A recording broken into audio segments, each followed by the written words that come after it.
كتب عليكم الصيام كما كتب على الذين من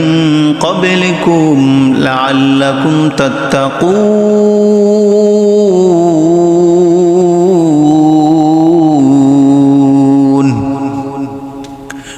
رب كريم বলেন বান্দা আমার রমজানের রোজাকে আমি তোমাদের উপর ফরজ করেছি ও বান্দা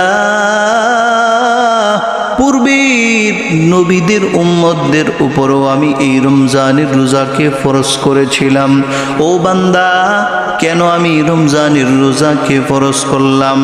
রব্বে কারীম বলেন লাআল্লাকুম তাত্তাকুন আল্লাহ বলেন ও বান্দা